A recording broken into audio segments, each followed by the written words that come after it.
পার্বতী কেন নিজের মস্তক কেটেছিলেন? একবার মা পার্বতী তার দুই সখী জয়া ও বিজয়ার সঙ্গে মন্দাকিনী নদীর তীরে স্নান করছিলেন। স্নান করার পর জয়া ও বিজয়া খুব ক্ষুধার্ত হয়ে পড়ে। সখীরা যখন ভোজন করার জন্য মা পার্বতীর কাছে খাবার চাইলেন, তখন মা পার্বতী তাদের কিছুক্ষণ অপেক্ষা করতে বললেন। সময়ের সঙ্গে সঙ্গে জয়া ও বিজয়া আরও ক্ষুধার্ত হয়ে পড়েন।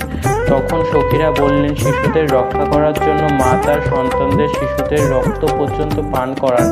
আপনি তো এই সংসারের মা, সবকিছুই আপনার উপরে, তাহলে আমরা কি এইভাবেই ক্ষুধার্ত হয়ে থাকবো?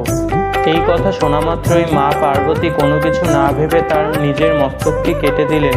তার নিজের মস্তকটি তার বাঁ হাতে ধরলেন। মা পার্বতীর গলা দিয়ে 3টি ধারায় রক্ত বের হতে থাকে, যার 2টি ধারা জয়া ও বিজয়ার রক্ত পান করতে থাকেন, আর একটি মা নিজেই পান করতে থাকেন। তারপর থেকেই মা পার্বতীর এই রূপকে ছিন্নমস্তা বলা হয়।